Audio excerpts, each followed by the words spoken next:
Sejam todos bem-vindos a mais um programa EBD Online.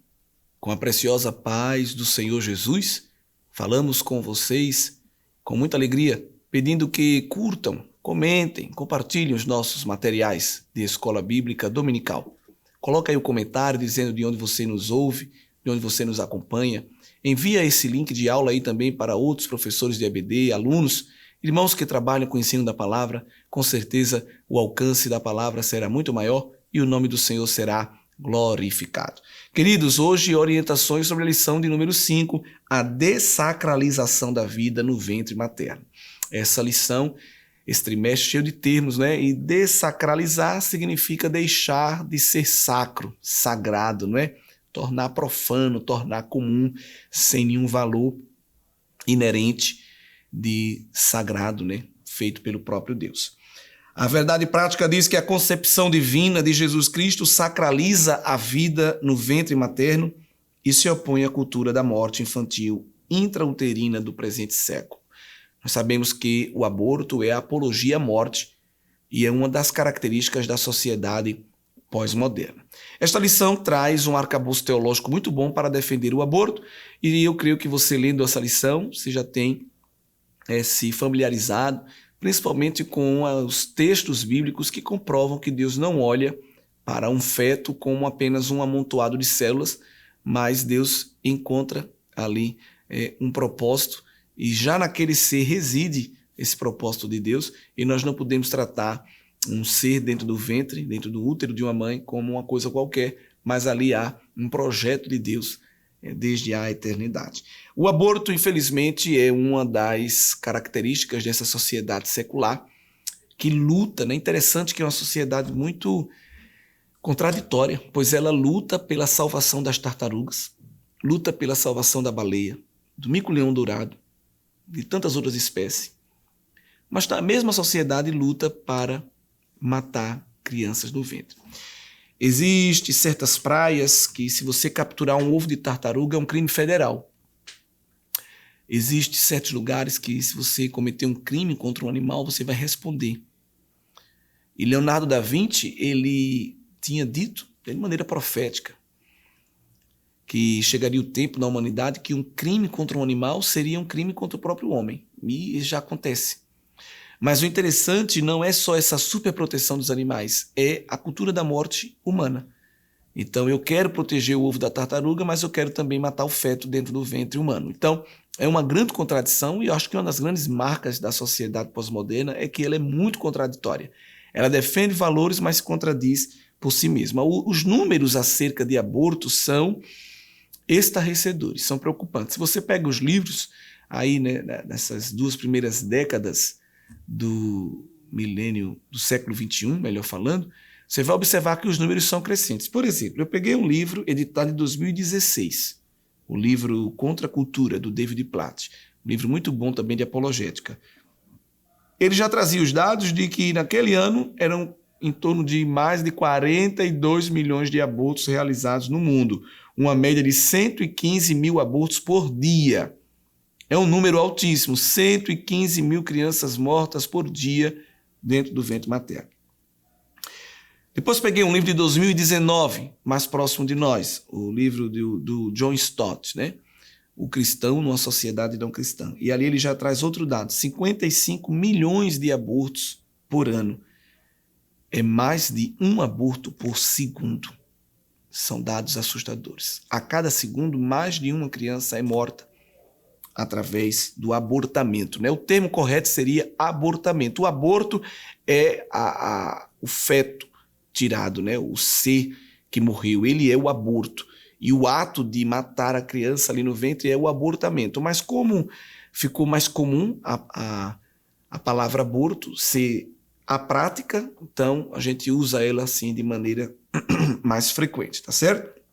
Quando se fala de aborto, é um tema polêmico e controverso, ou seja, ele divide opiniões, ele polariza a sociedade. E muitas pessoas ficam em cima do muro dizendo assim, olha, eu não faria aborto, mas eu não posso impedir que outra pessoa faça. É muito comum esse argumento na sociedade. São aquelas pessoas ainda indecisas, que não querem se comprometer com uma opinião bem fundamentada, mas dizem, não, eu não faria. Mas também quem faz, eu entendo, eu compreendo e até defendo. Então, nós temos que ter muito cuidado, porque o aborto, segundo lá o David Platt, não é uma afronta apenas à autoridade do Criador, mas é uma agressão à obra de Deus na criação. Então, eu não estou só afrontando Deus, que é o único digno de dar e tirar a vida, mas eu também estou agredindo a criatura. Então, uma sociedade que fala tanto de amor, de igualdade, de proteção, de direitos humanos, defender com garras, com unhas, com dentes, com berros, que é liberdade também poder matar um ser dentro do ventre, é no mínimo contraditório. Agora,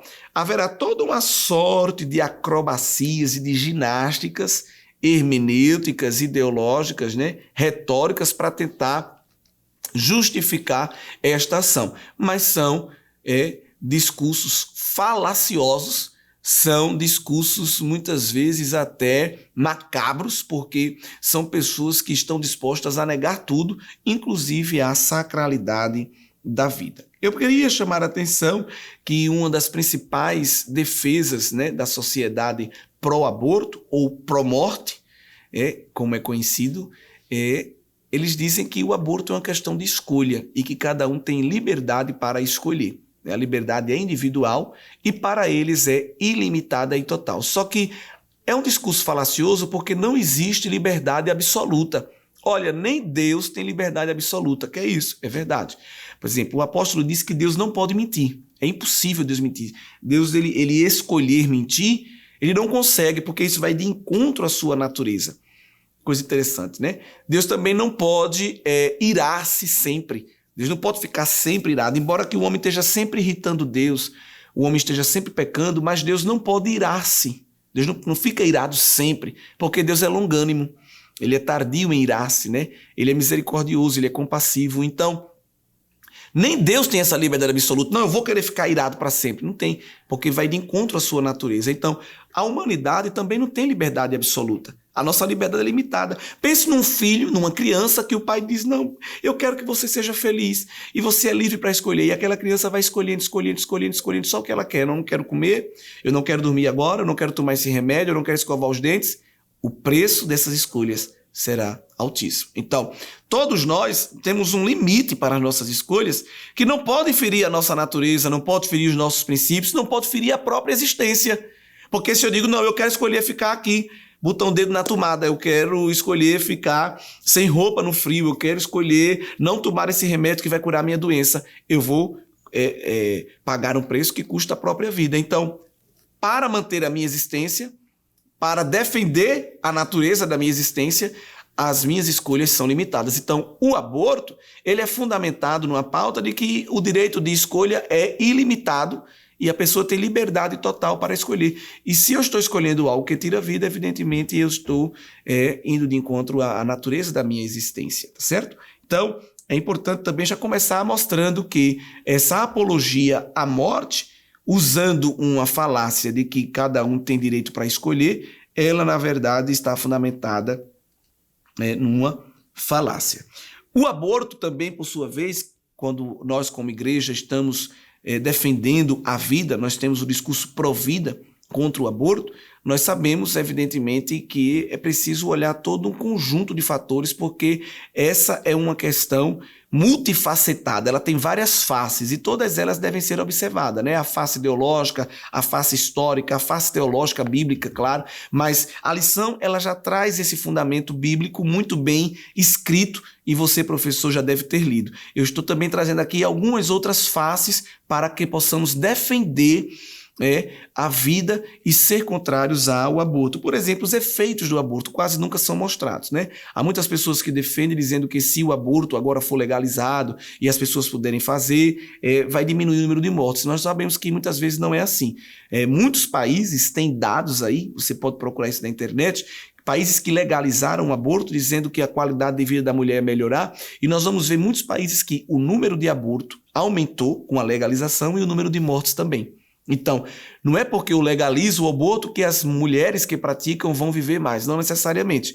Há dados aí de pesquisas, inclusive no hemisfério norte, em países ricos, os efeitos do aborto principalmente são a depressão, hospitalização psiquiátrica pós-abortamento, Também problemas de suicídio e de gravidez subsequente com parto prematuro. Ou seja, muitas mulheres que praticam aborto, elas ficam depressivas, elas precisam de acompanhamento contínuo psiquiátrico, muitos casos, né? Elas sofrem com problemas ali, né? E travas emocionais acerca daquele ato. Muitas depois cometem um suicídio, só que a mídia pró-aborto não traz esses dados. E também elas vão ter dificuldade nos próximos partos, mesmo que elas queiram que a criança nasça, mas muitas vezes o organismo não consegue seguir o parto de maneira natural e a criança nasce prematura, justamente porque lá atrás houve uma ruptura de um processo e o organismo ficou desregulado, né? Há uma história assim, muito interessante contada por um médico que trabalhava justamente contra o aborto, e quando ele se encontrava com seus colegas, ele contava essa história de que um médico, certa vez, lidando com uma gravidez muito problemática, ele perguntou a outro colega seu, disse, olha, eu estou querendo interromper essa gravidez, porque o pai tem sífilis, a mãe tem tuberculose e eles já tiveram 4 filhos. O primeiro é cego, o segundo filho morreu, o terceiro é surdo e o quarto é tuberculoso. O que é que você faria? E aí o outro médico, né, colega de trabalho, disse, eu interromperia essa gravidez. E aí o amigo disse, pois é, então você teria interrompido o nascimento de Beethoven, o grande músico. Pois é, esse é o cenário, o quadro onde Beethoven nasceu. Então, outra característica dos que defendem o aborto é olhar para os pais e olhar para o desenvolvimento que aquela criança poderá ter e dizer, não vale a pena nascer. Mas essa decisão não é nossa.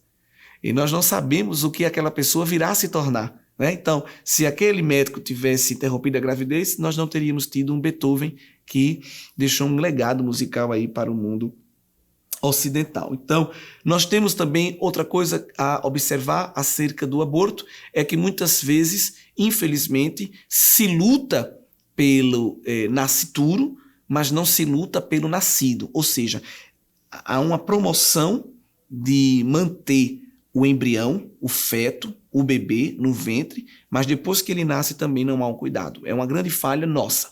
Nós precisamos lutar pelo nascituro, nós precisamos defender a vida no ventre, mas também devemos cooperar com a dignidade daquele recém-nascido, daquele bebê, daquela criança, até chegar à fase adulta, né? É por isso que muitas pessoas, evidentemente, defendem o aborto, porque quando olham para o pós-parto, sabem que a conformação social não vai garantir boa vida, então para justificar, eu já vou agora tirar a vida aqui. Não, de maneira alguma. Nós temos ferramentas e condições necessárias para manter a gravidez e para quando nascer, evidentemente ajudar. E aí tem a adoção, aí tem os orfanatos, aí tem o acompanhamento, as igrejas, né? Muitas vezes fazem isso, né? Tem muita igreja aí com assistência, com orfanato para crianças que não têm pais e são acolhidas, ou até mesmo pais que vão viver juntos e vão querer criar aquela criança, mas não tem tanta condição. Nós temos muitas igrejas evangélicas e até pessoas de outras religiões, até também com institutos que ajudam, mas as igrejas evangélicas isso é mais forte. Também igrejas católicas, né? Há muitos orfanatos, a igreja cristã de maneira geral. Então, é importante chamar a atenção para isso, que a igreja ela não luta somente pelos direitos do nascituro, né? Do feto e do recém-nascido, mas ela também busca promover uma dignidade para o ser que vai nascer e se desenvolver ao longo dos anos de vidas, né, queridos? Então são algumas orientações, alguns dados interessantes e alguns pensamentos que eu acho que a gente deveria deixar isso também pontuado na nossa aula. Outra coisa interessante dessa lição são os textos bíblicos que comprovam de que Deus não olha para o feto apenas como um amontoado de célula. Lá no Salmo 22, olha o que Davi fala no versos 9 e 10. Contudo, tu és quem me fez nascer e me preservaste, estando eu ainda ao seio de minha mãe. A ti me entreguei desde o meu nascimento, desde o ventre de minha mãe, tu és o meu Deus. Olha que coisa poética, linda, para falar de um Deus que se relaciona já com o embrião, né? A outra grande discussão que existe entre os que defendem o aborto e os que defendem a vida é definir aquilo que está no ventre, o que é. Porque se eu digo que aquilo é apenas um amontoado de células, evidentemente o posicionamento que eu vou ter é um. Mas se eu reconheço que ali dentro eu já tenho um ser humano, eu já tenho um ser, eu já tenho um projeto de Deus, o meu posicionamento será totalmente diferente. Não tem como reconhecer que dentro do ventre ali já há um ser humano e ter um posicionamento para matá-lo. Não tem, são contraditórios. Então, a grande ênfase está em detectar, primeiro, como eu enxergo aquilo que está dentro do ventre. E é claro, a igreja enxerga já como um ser. Nós vemos que o anúncio do nascimento de Jesus, o anúncio do nascimento de João Batista, o encontro das mães, os bebês no ventre que se mexiam. Então, ali já há uma ideia muito clara de que Deus já falava acerca daqueles meninos, não como um amontoado de célula, mas como instrumentos da sua glória para a humanidade, né? Foi o que Deus falou para Jeremias quando disse a ele: ainda que te formasse no ventre da tua mãe, eu já tinha te escolhido para o ministério profético. E aí nós temos, irmãos, um texto muito forte que é o Salmo 139. Eu separei ele aqui em outra versão que diz assim, nos versos 15 e 16: meus ossos não te eram encobertos quando fui formado ocultamente e tecido nas profundezas da terra. Teus olhos viam meu embrião, e em teu livro foram registrados todos os meus dias, prefixados, antes mesmo que um só deles existisse. Aqui o salmista fala de embriologia. A embriologia é uma área científica que estuda a formação de um ser dentro do útero. Desde a fecundação, quando o espermatozoide, que é a célula masculina, se encontra com o óvulo, a célula feminina, e juntos eles formam o zigoto. Ali, aquela célula ovo, como a biologia chama, aquela célula inicial, nós já temos toda a informação genética necessária para o desenvolvimento do indivíduo. Ali tem a cor do cabelo, a cor dos olhos, né? A cor da pele, ali tem o formato dos ossos, o tamanho dos dentes, né? Toda a formação de um indivíduo já está inserida ali, naquela única célula. E aí nós colocamos uma figura para mostrar como é o desenvolvimento, né, desse embrião. Ele vai formar aí o que chama de blástula, depois de mórula, e depois nós temos gástrula e neurula, até se formar um feto. Então, esse aparente amontoado de células, a figura aí dá a entender que é só um bolo, é um tumor, mas evidentemente que não é, porque há uma informação genética aí completa que está justamente em desenvolvimento. E aí eu gosto muito da defesa do Walter Kaiser no livro O Cristão e as questões éticas da atualidade. Quando há um capítulo aqui sobre o aborto, e ele destaca justamente esses versos 15 e 16, quando o salmista diz que Deus, ele via a sua estrutura, que Deus via os seus ossos e não eram encobertos, né? Olha, nesse tempo não tinha ultrassonografia. Davi, quando escreveu isso, não tinha esses exames de imagem que hoje você vai lá, a ultrassonografia em 3D, e você vê até o formato do rosto da criança, né? É emocionante quando você vai fazer lá um ultrassom, a sua esposa, você vai acompanhando, eu passei por isso, e a primeira vez que você ouve o batimento cardíaco, a criança está lá dentro, mas você já ouve o batimento, naquele tempo não era possível, hoje é, e você fica emocionado, mas sem esse conhecimento tecnológico, Davi, pela revelação de Deus, já diz, olha lá, os meus ossos não foram encobertos, o meu ser não foi encoberto a ti, pai. Para a medicina ainda era, mas para ti não, tu já vias, não só vias, tu coordenavas o processo. Eu ia sendo formado de maneira oculta, como se fosse ter sido lá nas profundezas da terra. Ele pega a analogia de quem como estivesse lá no profundo da terra, como que está no profundo da mãe, inacessível para a medicina da época. Não havia tecnologia, mas para Deus totalmente acessível, não é, irmãos? Tremendo. E aí quando ele diz que os teus olhos viam meu embrião, ou em outra tradução, os teus olhos viram o meu corpo ainda informe. E a palavra hebraica aqui para corpo ainda informe é gomi, que significa meu embrião. E a palavra usada aqui é uma palavra que tem a ideia de ovo, aqui como diz o autor, algo que foi enrolado, embrulhado, né? Uma bola. A palavra gomi no hebraico dá origem à palavra glomos, latina, que significa bola. Então, Davi fala, mesmo sem o conhecimento interessante aí da embriologia, mas ele diz, olha, os teus olhos me viram quando eu ainda era aquela bola. E realmente o primeiro estágio, aí, os primeiros estágios embriológicos, o embrião ele tem justamente esse formato parecido com a bola. Então, a Bíblia não tem nenhuma contradição. O homem precisou ver a imagem para poder descrever algo microscópico. E o Espírito Santo já estava revelando ao salmista, porque é o próprio Deus quem criou. Então, aquela bola que alguém hoje diz que é um amontoado só de célula, o salmista estava dizendo que aquela bola já tinha todos os seus dias registrados no livro de Deus, pré-fixados.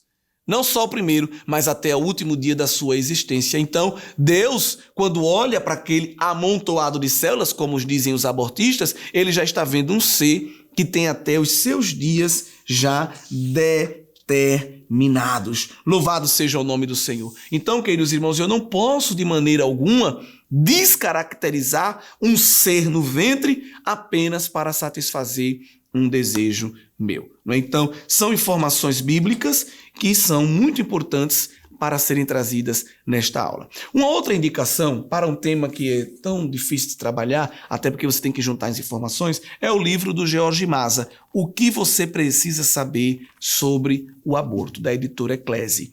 É um livro muito bom, ele é uma pessoa da área do direito e tem um conhecimento muito grande de legislação e traz também um apanhado histórico e ideológico para explicar por que o aborto está sendo tão defendido no mundo e também no Brasil, né? A agenda pós-moderna. E esse livro é um livro muito bom, ele tem pouco mais de 170 páginas e é uma indicação que eu deixo aqui porque ele tem muitas informações, muitos dados e ele também tem um compêndio no final, um guia para nos ajudar a responder às principais afirmativas das pessoas que defendem o aborto, né? Mas uma coisa interessante que é já nos trazido de informação histórica é que este assunto do aborto ele começou a ser falado a partir do século XVIII. Até lá, isso era um assunto muito íntimo. Ninguém falava acerca desse tipo de coisa, né? Não era uma coisa aberta, era uma coisa muito séria. A partir do século XVIII, o aborto passa a ter um tratamento público e até internacional, né? E é justamente ali no século XVIII que começa justamente essas transições, né, com a Revolução Francesa, essas transições da Idade Moderna, para o homem se colocar agora como centro de tudo, né? Desde ali o iluminismo, que já foi estudado, né? Quando o homem agora tira Deus do centro e coloca o próprio homem no centro, inclusive das decisões. Então eu agora não tenho que prestar contas a ninguém, eu sou também o responsável pela vida e pela morte. Essa é uma das principais características do antropocentrismo, do humanismo e do secularismo. Então, é interessante que antes disso acontecer, né, a medicina não era avançada, o principal meio de confirmação de que um feto estava vivo era o movimento. Então, enquanto não havia movimento, não era considerado um ser vivo. Que coisa interessante, né? Porque não existiam exames. A mulher demorava muito para saber até que estava grávida. Então, quando vinham os movimentos, não, é a prova de que aqui está vivo. Com os exames, a gente vai observar que esse critério ele cai por terra. Até porque o que atestava não era o movimento em si, mas a percepção da mãe que tinha o movimento. Então, era o que a mãe percebia, porque o movimento já existia antes, só que ainda imperceptível, por ser o ser ainda muito pequeno, né, o embrião. Mas ele já se movimenta, ele já tem movimento interno, já tem circulação sanguínea, já tem batimento cardíaco, os pulmões. Então, evidentemente que esse movimento dos membros, a mãe vai sentir já de uma maneira muito avançada, mas muito antes, aquilo ali já é considerado um ser vivo. E aí eu só queria chamar a atenção, queridos, num breve quadro aí, das fases históricas do aborto que justamente a gente encontra nesta obra que eu vos indiquei. O aborto ele é dividido em 4 grandes fases, como vocês estão vendo. Primeira fase, que é o fim do século XIX, quando nós temos aí o controle de nascimentos. O segundo momento são os estudos demográficos, aí dos anos 20 a 60 do século XX. O planejamento familiar, dos anos 60 aos anos 90, ainda do século passado, e a quarta fase, que é a que nós estamos vivendo, que é a fase dos direitos sexuais e reprodutivos, que começou nos anos 90, né, do século passado até os dias atuais. Essa fase do controle de nascimento começa com algumas feministas, quando elas começam a questionar por que a mulher é apenas a responsável pela gravidez, pela reprodução, por ter filhos, e o feminismo queria igualdade, e um dos pilares do feminismo é que a mulher agora ela tinha que decidir se ela ia ter filho ou não, porque a mulher poderia querer trabalhar, a mulher querer competir com o homem no mercado de trabalho, e o fato de ter filhos lhe impedia. Então, uma das ondas do feminismo, que vai ser estudado também, o feminismo nesse trimestre, era justamente querer tirar da mulher essa responsabilidade da maternidade. Aí se começa a controlar o nascimento, se impondo de maneira ideológica a decisão em algumas mulheres de mesmo não querer ter filhos ou querer ter poucos filhos. Aí começam grandes empresas, principalmente nos Estados Unidos, a financiar estudos demográficos, baseados na premissa de que países que tinham populações grandes poderiam ficar pobres. Baseado lá na ideia de Malthus, que dizia assim, olha, se a população crescer muito, não vai ter comida para todos. Então, se criou uma falsa teoria científica, eu vou dizer falsa mais na frente por quê, uma falsa teoria científica de que se os países ficassem com muita população, eles iam empobrecer. E mesmo os países que não tivessem grandes populações, eles deveriam ter cuidado com os países pobres que a população estava crescendo. Porque se aqueles países ficassem pobres e não tivessem condição de manter a sua população, os países pobres iriam pedir dinheiro emprestado, iam pedir recursos emprestados aos países ricos. E quem ia ter que pagar a conta no final eram os países ricos. Então, se começa a financiar uma série de estudos para comprovar que as populações deveriam ser controladas, né, o controle de natalidade, para que, evidentemente, os países não ficassem pobres. Mas por que eu disse que é uma falsa teoria científica? Porque ela foi derrubada com a própria realidade. Mas na frente nós vamos ver muitos países que são populosos, mas que não empobreceram, principalmente os tigres asiáticos, onde as populações cresceram muito, mas os países não ficaram pobres, pelo contrário, até enriqueceram. Então cai por terra essa teoria científica, mas eles não aceitam e, contrapondo a própria verdade, vão mantendo a sua teoria de que um país não deve ter uma população grande para que ele não venha a ficar pobre. E aí começa a se impor o planejamento familiar, que é a terceira fase, né, em caminho aí ao aborto. O planejamento familiar que procura decidir no lar quantos filhos um casal deve ter. Nós temos aí muitos países, principalmente do hemisfério norte, onde esse controle ele começa a existir. E aí, com uma agenda ideológica, com uma agenda cultural, os países ricos começam a implantar essa ideia de planejamento familiar também nos países pobres. E não só como ideias, né? Como aqui nós vamos observar. Primeiro, eles investem nas academias, nas universidades, com estudos por questões demográficas, apoios a projetos de universidades, formação de docentes, concessão de bolsa de estudos, pesquisas científicas, publicação de livros, artigos e teses sobre aborto, crescimento populacional, para tentar comprovar que o melhor caminho era a diminuição de ter filhos. E se viesse a ter de maneira descuidada, que também tivesse como tirar esse filho, que seria justamente o aborto. E aí o planejamento familiar já entra agora com um outro conjunto de estratégias, né? Nós temos aí uma instituição que é a Agência Americana para o Desenvolvimento Internacional. Até hoje ela funciona e eles têm como principal busca o controle populacional de países estrangeiros. É a terceira fase aí em busca do aborto. Então, eles agora vão investir pesado nos países pobres, principalmente no hemisfério sul, para que evite muita gravidez. E aí vão fazer como? Vão treinar os médicos para a prática do aborto, fazer esterilização de gestantes, distribuição de aparelho abortivo, prática de anticoncepção, desenvolvimento e difusão clandestina do misoprostol, que é um medicamento abortivo. E aí nós vamos ter uma série de iniciativas materiais de empresas até privadas e estatais jogando muito dinheiro na mão dessas instituições para ela transformar isso em práticas abortivas, né? Onde as mulheres vão ter acesso a medicamentos, vão ter acesso a cirurgias, vão ter acesso a esterilizações para não engravidar e até se engravidar, abortar. Essa terceira fase da busca pelo aborto, né, mundial, é muito forte e muito cheia também de controvérsias, porque aí justamente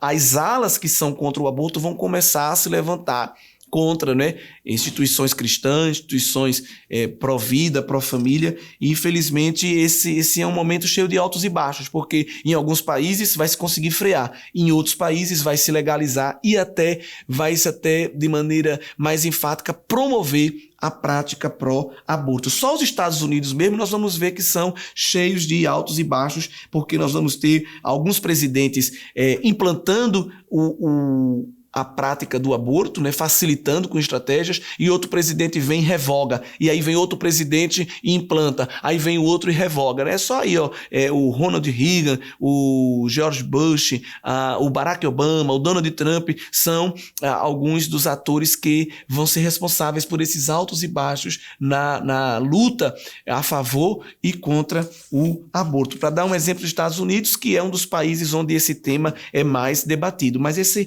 debate também chega aqui no Brasil. E aí entra a quarta fase, que é a fase dos direitos sexuais e reprodutivos, muito também embasado pelo feminismo, pela ideologia queer e também pela homossexualidade, onde vai se defender que a família, cada um vai constituir o seu tipo de família e não necessariamente ela é composta por um homem, por uma mulher e filhos. Inclusive, em muitos círculos sociais, a palavra filhos causa repulsa e ojeriza.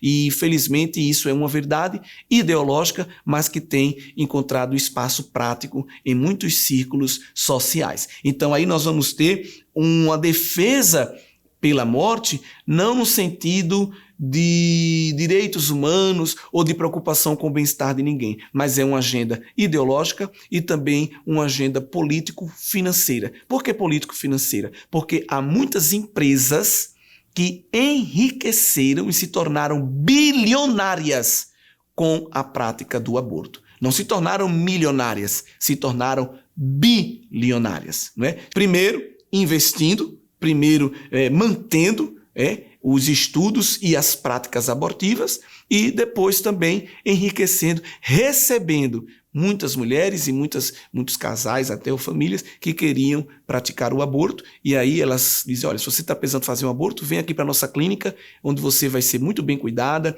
o serviço vai ser secreto, vai ser privativo, você vai ter todo um acompanhamento pós-aborto, e aí fica aquele slogan atrativo, e as pessoas vão e pagam caro para poder fazer o aborto. Então, movimenta muito dinheiro, movimenta muitos dólares, muitos euros no mundo todo. E, infelizmente, tem pessoas aí defendendo o aborto, fazendo eco a esse discurso, mas não sabe que a última coisa que as clínicas estão preocupadas, se é que estão preocupadas, é com o bem-estar da mãe. Não, de maneira alguma. O que eles querem mesmo é o dinheiro. O que eles querem é fazer um serviço terrível, macabro, nefasto, maligno, para manter a sua riqueza. Não é? Então, nós como igreja não podemos nos calar, precisamos continuar defendendo a vida, demonstrando isso de maneira bíblica e também fazendo uso de todas as ferramentas, né, de dados que estão ao nosso encontro. Queridos irmãos, eu encerro citando algumas frases que geralmente os defensores do aborto usam nessas questões controversas para defender. A primeira é que o bebê é um amontoado de células, nós já vimos que não, né? E até cientificamente sabemos que já no conjunto inicial de células as informações genéticas já estão ali. Também eles dizem que o embrião é potência de vida, mas não é vida plena, e isso também é um raciocínio que é falacioso, pois o embrião ele já tem ali toda a formação necessária para viver e, mantendo as condições, ele se desenvolve perfeitamente. O outro argumento falacioso é que até o 3º mês de gestação o bebê não sente dor, mas já há pesquisas científicas que refutam isso, que mostram sim que o bebê sente dor. Ele só talvez não consegue demonstrar de maneira audível, né? Mas é possível sim, até de maneira científica, comprovar que ele já sente dor, porque ele já tem sistema nervoso. Também outro slogan bem conhecido é Meu Corpo, Minhas Regras, né? É um slogan feminista, mas a gente sabe que o bebê não é uma parte do corpo na mãe, ele é um novo corpo, ele não é um apêndice da mãe, mas ele é um novo corpo, então a mãe não pode decidir totalmente o que faz com ele, como se fosse uma parte do seu corpo. Outro argumento falacioso para tentar calar o debate é: homens não têm útero, logo eles não podem falar. Isso é lugar de fala. E lugar de fala geralmente é quando eu quero calar alguém que tem um argumento mais forte do que eu digo: você não tem lugar de fala. Isso é uma grande hipocrisia, não é? Só pode falar de adoção quem já adotou um filho. Só pode falar de câncer quem já teve câncer. Olha, evidentemente que não existe, né? Então só pode falar de fome quem passou fome. Claro que não. Isso é uma grande hipocrisia e evidentemente todos nós devemos ter, sim, os nossos posicionamentos. Também é nos dito que a legalização do aborto acabará com as clínicas clandestinas. Nós sabemos que isso não é verdade,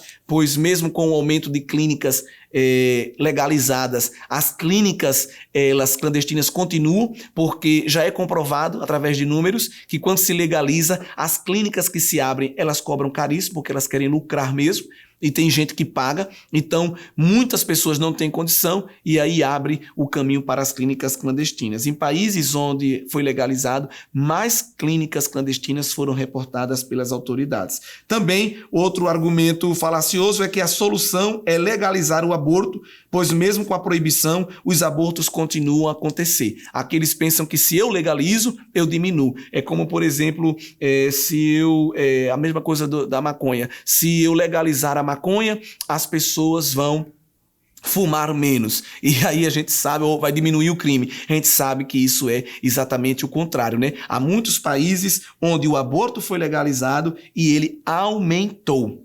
Olha que coisa. Aumentou e muito. E há muitos dados. Isso que eu estou falando não é opinião. São dados onde nós podemos encontrar aí, aberto para acesso de todos, e a mídia não mostra isso, né? São argumentos falaciosos, infelizmente. Nós temos que entender que a proibição em lei para determinado crime não impede que ele aconteça, não é? A gente proíbe o estupro, mas infelizmente, e mesmo sendo crime, o estupro está aí acontecendo e aumentando. Se proíbe o assassinato, mas os assassinatos continuam sendo cometidos, infelizmente. Então, esse discurso ele também é falacioso. Outra coisa, todos os anos milhares de mulheres morrem em decorrência da prática de um aborto. E a gente sabe, infelizmente, que esses dados muitas vezes são manipulados de maneira a mudar a opinião pública, mas os dados mostram que as mulheres que fazem aborto, elas continuam morrendo e muitas vezes há aqueles dados que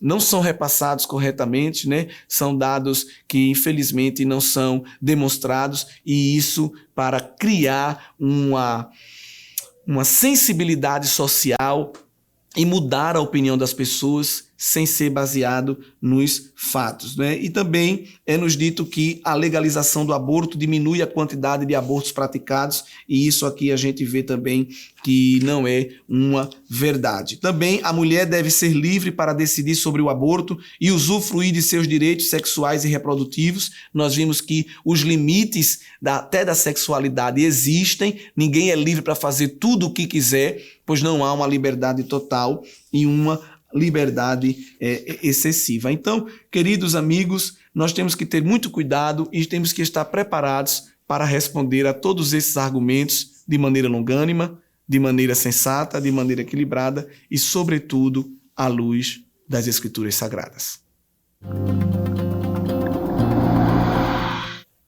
Encerro esta aula com um texto que está escrito no livro de Provérbios, no capítulo 24, para a reflexão de todos nós, que pensamos que este é um assunto que não tem nada a ver conosco, mas se estamos tendo a oportunidade de refletir, é porque Deus quer que nós estejamos prontos a defender a vida e a ser instrumentos de vida, da vida que é sagrada, da vida que é inviolável, da vida que é um presente de Deus. Provérbios, capítulo 24, e os versículos 10 ao 12 nos dizem um texto que nos chama a responsabilidade.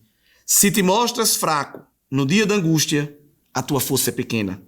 Livra os que estão sendo levados para a morte e salva os que cambaleiam indo para serem mortos. Se disseres, não o soubemos, não o perceberá aquele que pesa os corações? Não o saberá aquele que atenta para a tua alma? E não pagará ele ao homem segundo as suas obras? Que possamos defender a vida dos indefesos. E lembrando que as decisões do homem têm consequências. Consequências que demonstram que aquilo que o homem planta, ele colhe. Que sejamos instrumentos de vida, de bênção e de paz. Que o conhecimento é capaz de mudar a vida de quem lê, a gente já sabe. E que livro você pode comprar em qualquer livraria. Mas nós transformamos 100% do nosso lucro em mudança de vidas, através da ação social, evangelismo e missões. Ao adquirir qualquer um de nossos produtos, seja presencial ou à distância, você está investindo em alguém. Na próxima vez que você for comprar livros ou artigos evangélicos, não vá em qualquer lugar. Vá na Livraria Arca Missionária. Uma nova história começa quando você compra aqui. A contribuição através do Pix, uma operação rápida, segura e sem custos. Abra o aplicativo do seu banco, clique na opção Pix e em seguida vá na opção Transferência. Depois é só digitar nossa chave Pix, que pode ser o nosso CNPJ 11 120 490 0001 86. Nosso e-mail contribua@eadalp.org.br ou nosso celular 81-98883-2755. Verifique se a contribuição é para a Igreja Evangélica Assembleia de Deus em Abreu Lima, Pernambuco. Confirme a transferência e depois siga o procedimento do seu banco. Anote nossas chaves Pix para não esquecer. CNPJ 11 120 490 0001 86. E-mail contribua@iadalp.org.br. Celular 81-98883-2755. Você está contribuindo para o crescimento da obra de Deus.